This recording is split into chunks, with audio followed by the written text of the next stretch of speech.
Hi, everyone, and welcome to this episode of Ask a Death Doula. I am thrilled to bring you Christianne Wolff.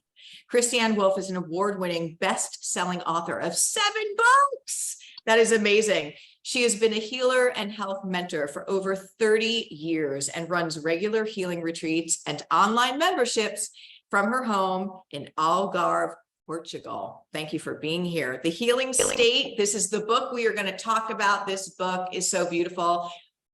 I'll get into it in just a minute, and then we're going to ask questions. Took her 3 years to write and design, and it is all about healing, and it is time for our world to heal. Christianne, welcome to Ask a Death Doula. Thank you for being here. Thank you so much for having me, Suzanne. I'm really, really excited to be on the call with you today. Yes, me too. So I want to start out by sharing this book is so well done and so beautiful. As I go through it, and you know, I'm a connoisseur. I really know this space as far as the teaching goes, and we're going to talk about health and wellness, but how you've put every detail in this book of photographs and illustrations, and the education is phenomenal. So I love it. I love reading it. I love just picking up and going to a section, and it just has such great energy. So thank you so much for writing this book.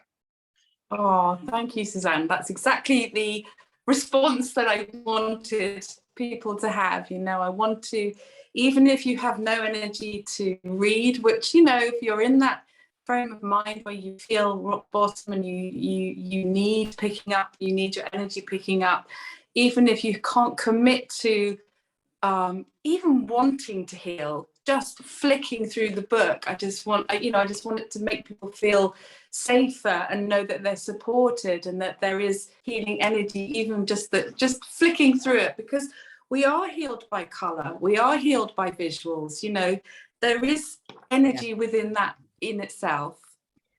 Okay, we're going to get into that because I love, there's just pearls all over almost everything I open to. Like I just opened to surrendering also is forgiving. And so like, there's just, you're right. Like anywhere somebody flips on and looks at a picture and the page, there's just wisdom and value, which I love. And it does feel really supportive and safe. So let's start, if we may. And it's so interesting because people know me as the, you know, pioneer of the Death Doula movement and talking about death, but I'm talking about life. And death is our greatest teacher about life. And it's all about, for me, what is this life's journey about? And how do we make the most out of it? And that's where the healing, right, comes in. So I want to ask you first, how did you start on your path of being a healer? Wow, good question. I think at a very, very young age, I was brought up in a very strong Catholic family. I went to convents and went to church every day at school and, you know, every Sunday with the family. So I was very much brought up with the spiritual teachings, but I didn't necessarily connect with everything I was taught. And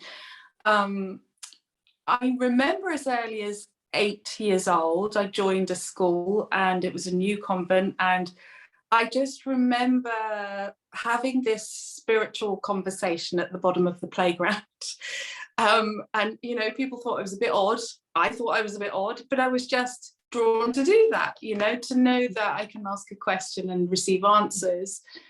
And then it wasn't till a few years later, so I used to do sort of healing on myself and healing on my animals. And I very much felt I received healing from animals. And also I was always in nature, climbing trees, feeling healing from the trees, communicating with the trees. And it wasn't until I was late teens, I went on holiday in the Algarve and I was with my granny.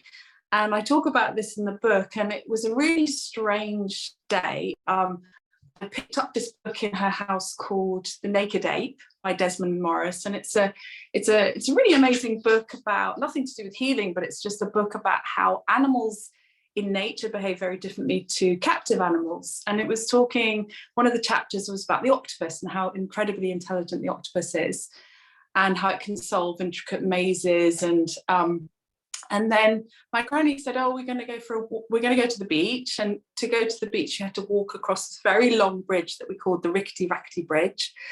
And my granny was this amazing lady who was quite spiritual, but also very glamorous. So she had a gold turban on and gold high heels. And she was trotting along the bridge. And this bridge went over something called the Rio Formosa in Portugal. And it was like a river that ran to the sea. And I suddenly saw this octopus. I was like, oh my God, I have never seen an octopus before. I don't think they're normally in this river. And I've just read about it. So I was like, oh, Granny, I've just seen this octopus. I've just read about it. This is amazing. And I was really euphoric. You know, I really felt incredible in my energy. And then I attracted a crowd. Everyone was like, wow, look at that octopus swimming and dancing and all its amazing glory. And then one of the people in the crowd jumped off the bridge, got a branch and bopped it on the head. And that was their dinner. And it was such a kind of shock from being in this euphoria to like, oh, I've just literally killed that octopus because I attracted the crowd to it. And it was so sort of devastating for me that I then jumped in the sea and I was like, what do I do with this energy? I feel really upset but also charged, and it was a strange feeling, and I just had this overwhelming energy within me, like, you have to transmute this energy, you have to turn it into something positive. And so I got out of the sea and I went to my granny and I said, I feel this weird magnet energy in my hand, I'm being told to transmute it. And she said, oh, why don't you try and heal my knee, dear? And it really went from there. I then, I was in my late teens then, and in my 20s I learnt Reiki. I became a master Reiki, and I felt it was very important to learn a practice, because just doing it myself, I wasn't protecting myself, I wasn't setting boundaries. And yeah, I really love that is a really intense and teaching story.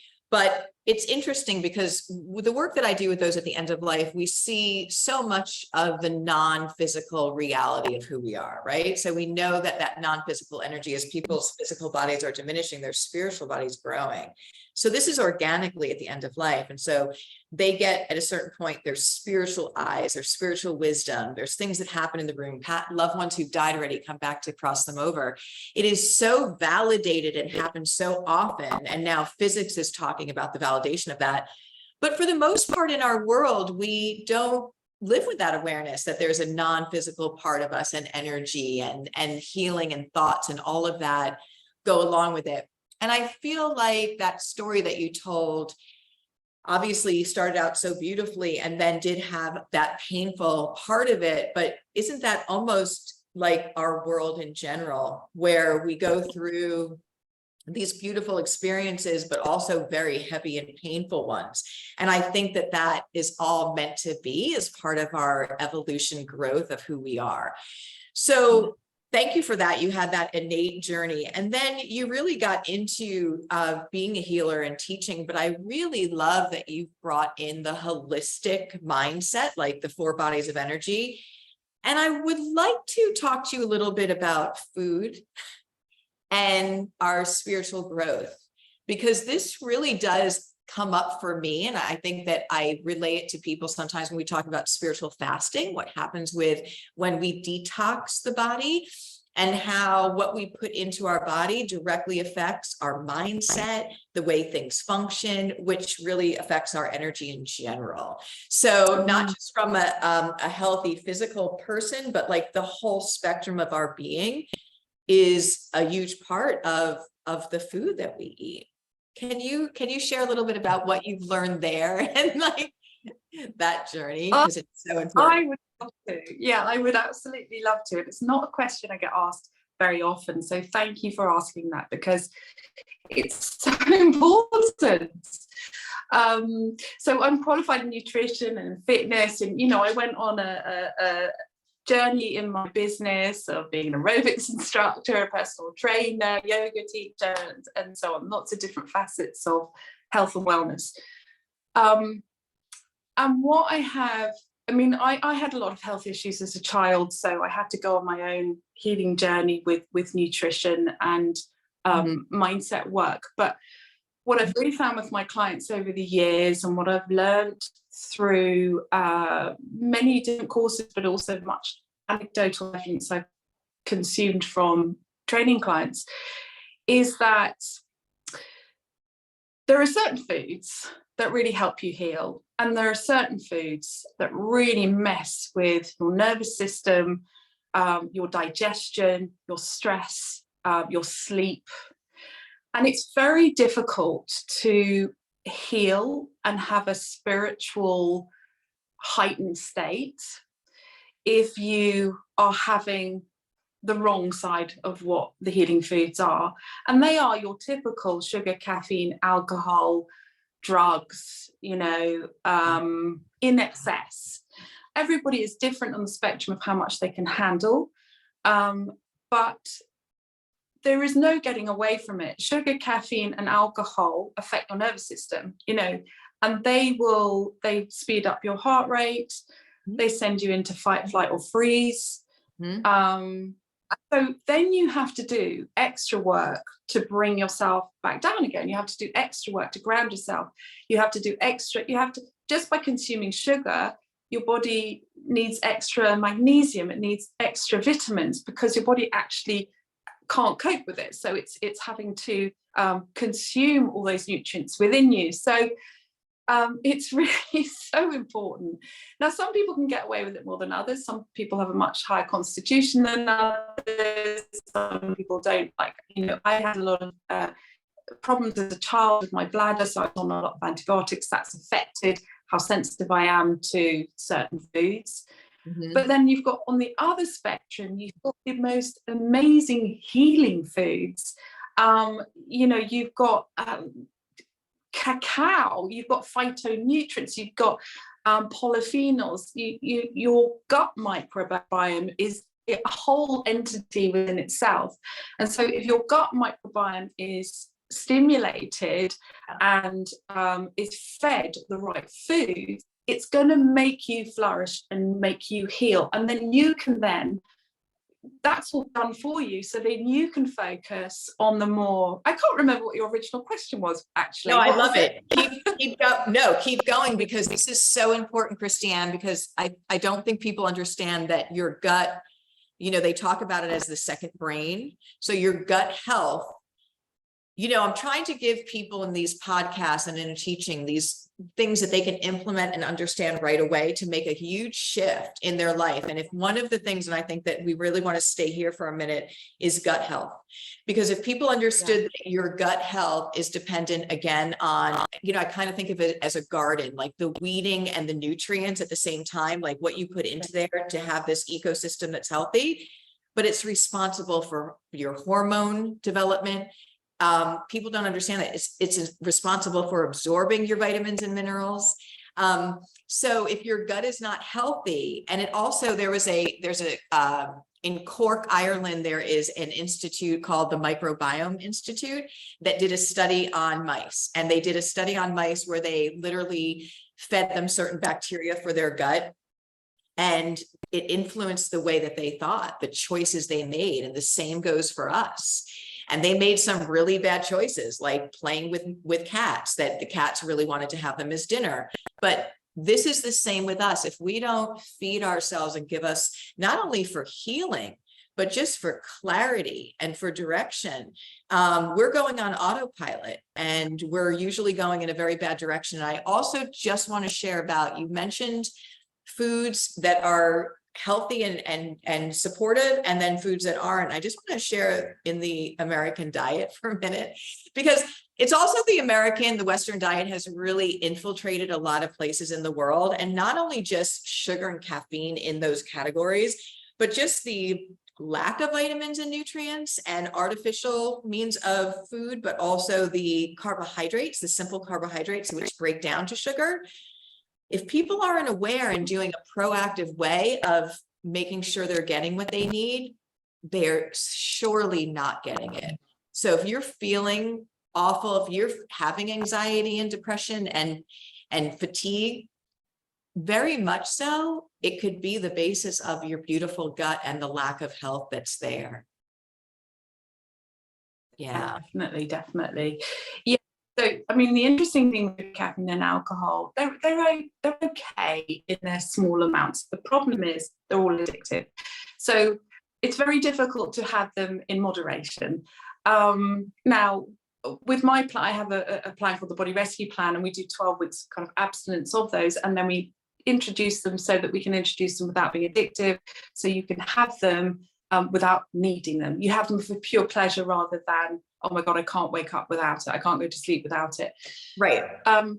But the problem with sugar, caffeine and alcohol is that they give you a false sense of energy, so you can rely on them for energy. So then you don't have your nutrients. You know, if you're waking up in the morning having caffeine and then that's fueling you, it's a false fuel because you're Oh no. She'll be back. There you are, my love. Just unmute yourself. You just popped off for a minute. Sorry about that. I cut off. Yeah, so with sugar, caffeine and alcohol, the problem with having them all the time is that you don't then have the nutrients you need because you rely on them for energy rather than having pure energy in foods. And if you have pure energy in foods, like if you wake up in the morning and have a green smoothie, your body is satisfied, doesn't need the artificial stuff. But going back to your gut microbiome, there's so much new research coming out, and it's so fascinating. And they really didn't know the vast complexity on how important your gut microbiome is. So 70% of your serotonin is made in your gut. Mm-hmm. And serotonin is your feel-good hormone. And serotonin is the hormone that people tend to lack in when they're depressed. And they, you know, if you have antidepressants, that's giving you an artificial boost of serotonin. But actually, the problem with that is that antidepressants can really mess with your gut microbiome. So the first port of call if you're feeling depressed is to try and influence a stronger microbiome, because that will make you produce more serotonin naturally. And the way you do that, it's really, really simple. It's so simple. First of all, consume more good bacteria. So you can do that by having kefir, kombucha, kimchi, pickles, what else? Fermented foods. So certain fermented foods you'll consume the good bacteria. You can also buy probiotics from your chemist or from your health food shop. You can buy them in tablet form. Now that's just one part of the equation, because people do that and they think, okay, I'm fine now. That's great. You're putting good bacteria into your body, which is, flourishing your microbiome. But your good bacteria need feeding. So then we need to have prebiotics, which are foods that our good bacteria eat. And they typically are fibrous foods, so plant-based foods. Yeah. But your good bacteria in particular really love polyphenols. And polyphenols are in certain fiber. I mean, all fiber is great. Vegetables and fruit in particular, but nuts and seeds as well. So if you make sure that a lot of your diet is full of plant, you're going to be feeding the microbiome. Yeah, love it. So those are such good tips. For me, I'm a registered nurse, and I've really, from very early on, put together that there has to be a common denominator with the uptick in Alzheimer's disease and also with autism.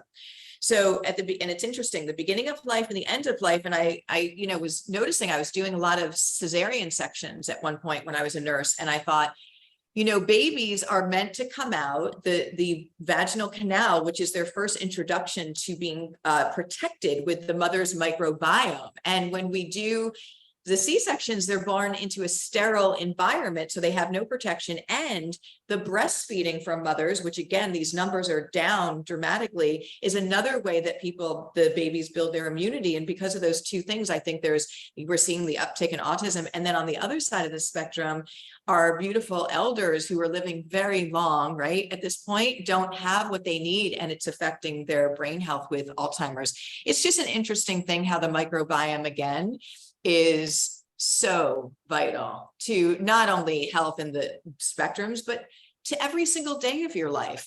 So we are women of a certain age, and that's a wonderful thing, but we want to be women of a certain age that feel our best all the time, right? That have the energy and that, don't have aches and pains, or as many as possible, and just have clarity of mind.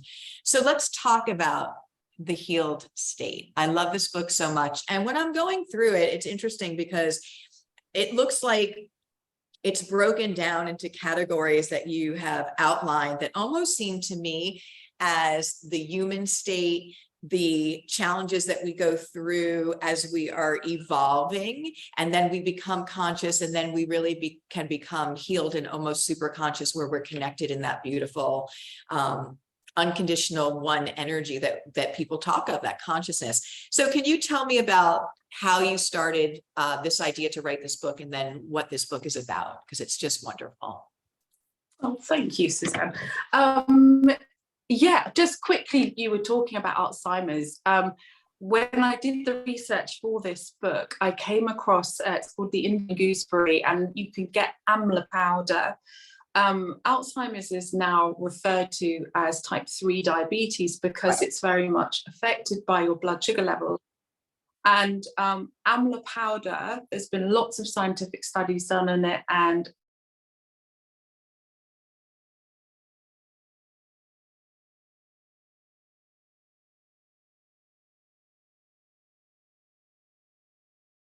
she will be back. She is popped.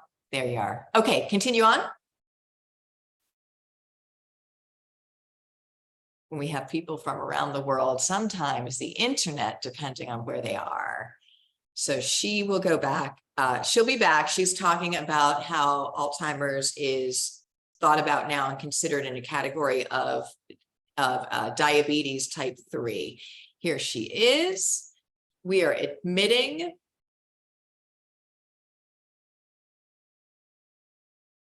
She is coming back on. This is our guest from Portugal. So yes, here we are. She is connecting.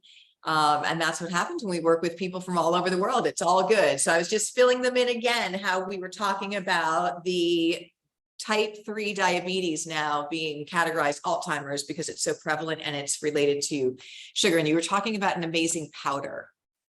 Yeah, amla powder, there's been a lot of research done. It's actually from the Indian gooseberry, and there's been a lot of research to show that's very good for balancing blood sugars and very good for people with Alzheimer's, for your memory. And actually, since I've been taking it, I've really noticed my short-term memory massively improving.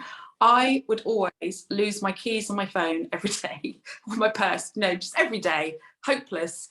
Like saying to my husband, Robbie, where's my phone, where are my keys? And I'm not anymore. So anyway, just wanted to quickly say that. Yes, so the healed state, I started writing the healed state in 2020, and I wrote it in the first lockdown that we had around April. And I wrote it because I really felt that people needed to know they could still heal themselves. Everybody was full of fear, everybody was blaming everyone, there was huge polarity of opinion, and I was just like, oh man, I really want everyone to know that they have this incredible vessel that they live in. Yes. Because what I saw people do was, okay, they were in lockdown, they were scared to get coronavirus or COVID, but they then started having a lot more alcohol, a lot more junk food. They were much more stressed. They were much more sedentary, but they were scared of getting ill, and it's like, okay, well, why don't you use this opportunity to build your immune system? Now it's easier said than done because people were scared. So it really stemmed from there. I want people to know they can heal their bodies in so many different ways and in very easy ways. Like I just explained, you want to improve your gut microbiome, have a little bit of good bacteria and feed that bacteria. It's just, very simple. Yeah. So I put it into 7 stages of healing, and I can talk about the 7 stages of healing if you want, or how would you like me to dissect this book? We could do this for all day long because I absolutely love it. So we have the 7 stages, which is wonderful, but let's let people know that there are stages that they can absolutely go into. I want to hone into a couple of key points. I love the fact that you said that you have what you need to heal yourself. And I need people to hear that, because there is an over medication problem with how we usually do things. And I'm sure it's in many other countries, definitely in the United States. And one of the things that I found so ironic as a hospice nurse is that when people come on hospice services, which is end-of-life services, we take away all the medications on their medication list that are not directly related to comfort for end of life. And guess what happens? They tend to get better. And when I mean better, they tend to have more clear mind, and then they're getting up a little bit more. And it's just so crazy how these interact, because your body is built to heal itself given the right circumstances, nutrients, state of where you are, all of it in the holistic way. And when we just jump to medications, and believe me, I understand that they're wonderful when we need them, but we need to use them intelligently, not just as first line of defense. So I love that you said you can heal yourself, because you really can. Now, that being said, there are a lot of obstacles that we have in front of us, meaning the food source, which is supposed to be your major source of vitamins and minerals, usually isn't, because we have to look at what we're eating. So we have to make good choices. And not only that, but the soil in which we are growing our food has dramatically shifted because we're not taking care of the earth. So the earth doesn't have the richness anymore. So it's this ripple effect. So we have to do that. Be mindful again of supplementing. So that's beautiful. I want to talk about forgiveness, because you have a section in here about forgiveness. And to me, forgiveness is just about everything with our evolution of our learning and our growth and our healing. And I'm going to say one thing, and then I'm going to hand it over to you. When we've studied spontaneous recoveries at the end of life, people have had, end of life diagnoses and serious things. When you look at the studies of what you call spontaneous recovery, there's a common denominator in them. And the common denominator is forgiveness. And I know it's super powerful. And also when I was in Thailand in 2019, I was able to do 14 trainings all over the country. And one of the last places that I trained doula givers in is this temple that people would go for end of life. And I sat in circles with patients and families, and patients would say that this was the happiest being in this temple that they've ever been in their life. Now, many of them were dying. They said there was 4 modalities that they used to treat them. Number 1 was taking out all the sugar and processed, taking that out and having a plant-based diet, doing yoga, doing meditation, and doing forgiveness. And the release of energy. And so this is something, and I'm handing it to you now. This is something that I tell people, because it comes up at the end of life, that you and I can utilize in our life today. And it can make the complete change of our energy and where we are going with not only with our journey, but every day feeling lighter and happier and more on point. Back to you. Oh yeah, amazing. I love that. I wrote a quote in the book. I can't remember it exactly, but I think it goes something like, being angry at someone is like holding a hot piece of coal and expecting them to be burnt. Yep. You're the one that. Yep. It's so the way I approach this book is that I wanted to talk about all the kind of spiritual journey I've been on, but also, in religions and spirituality, there's a lot of things that we're taught with no scientific backup. And what I've really done with this book is put East meets West. Here's the science behind this, but here's what we've known for thousands of years anyway. Mm. And there's been really incredible studies on forgiveness where people have healed so much more quickly when they've chosen to forgive. I talk about a study on some people with AIDS, and they're, the ones that chose to forgive the person that gave them AIDS either improved their health or even fully recovered. Mm-hmm. There's lots of studies on people who spontaneously get better from diseases that should kill them, Mm-hmm. So So forgiveness is paramount, and anger as well. And altruism also is a really, really important aspect of healing. So there's one study I talk about where they just got two groups of people and they said to them, okay, you volunteer and you get paid. And the people who volunteered had a higher immunity than the people who got paid, just by the act of being altruistic. So there's so many different ways that our mindset can affect our healing process, but forgiveness is massive. And forgiveness doesn't mean that you are letting somebody off or you're condoning somebody's behavior. It means that you're letting it go from you. It's not stuck to you anymore, you know. There's a really beautiful Hawaiian mantra that you probably know, which is please forgive me, I'm sorry, thank you, I love you. And I find that a really helpful one to use. I actually, throughout this book, I have meditations that you can do as part of the stages, the 7 stages of healing in it. And that's just one of the meditations I have. It's very simple. You just listen to those words, or you say those words, please forgive me, I'm sorry, thank you, I love you. But you can get consumed with anger, can't you, and resentment, and it's just a way of processing it out. The other thing that you were saying about, you were saying that people can get better when they forgive is, I talk a lot about the placebo effect as well. Do you want to go there? Sure. Yeah. So, I mean, I'm sure as a nurse you've seen the effect of placebo, and the placebo effect is just so fascinating. So for those of you who don't know, the placebo effect generally refers to somebody getting either a sugar pill or an actual pill and seeing, so one group of people getting the sugar pill, one group of people getting the actual pill or whatever it is that can help with their potential disease, and seeing, what percentage of people recover. People will always recover with the placebo effect. There's always a percentage of people. It's normally around sort of 30%, I think. Yep. So that's fascinating within itself. But there's also something called nocebo. And nocebo is when if you were to say to somebody who had cancer, right, I'm going to give you chemotherapy pill, it might give you side effects, and they don't tell you whether it's because it's normally double blinded, which means that the person administering it doesn't even know if it's sugar or not. But people's hair can fall out, so you can actually have what's called the nocebo effect of something happening to you because your whole being thinks it's going to happen. So if your whole being thinks that your hair's going to fall out, your whole being can recover, can get better.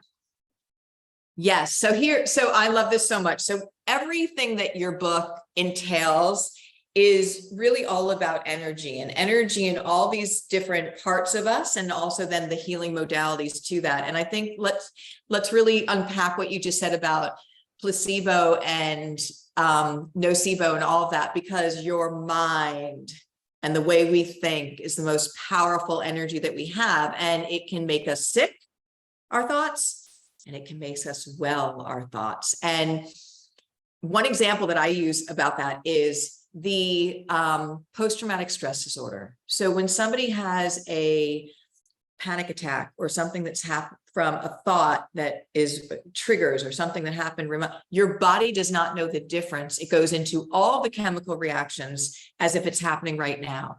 So the power of your mind can change your chemical structure.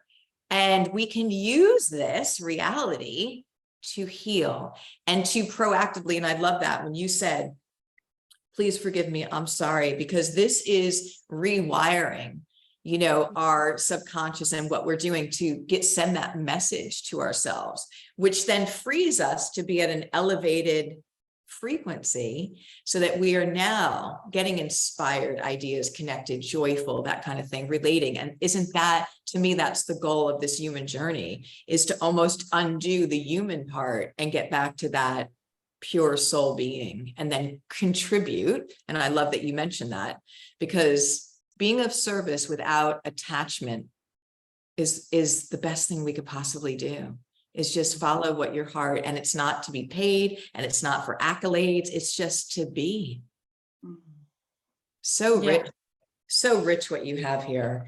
And I love this book because it really gives people a step-by-step plan on how to do that in each one of those areas. And then also I do love that you validated and shared the science behind it, because in a way I feel sad that sometimes we need that as people, but I also think that it really helps for people to understand the power behind the practice, if there is some data behind it, if that's what they need. And you've given it all in this book. So well done.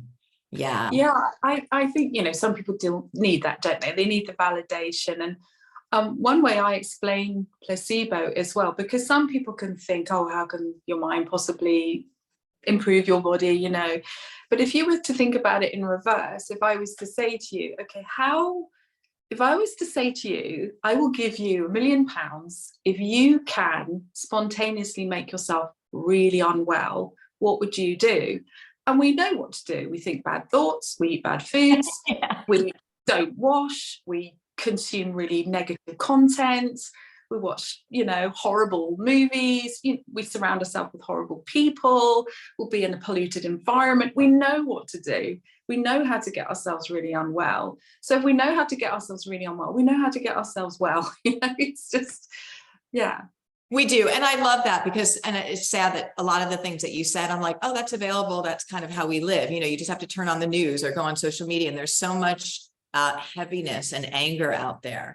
And you're right. If we just looked in the other direction and surround ourselves in a happy environment with good thoughts, with healthy, and it starts with us, right? So I love the healed state because I always talk about us as individuals, but looking at the world and the kind of the chaos that we're looking at out there. And it starts with us as individuals doing our own work and healing ourselves, because when we do, then we do heal the world.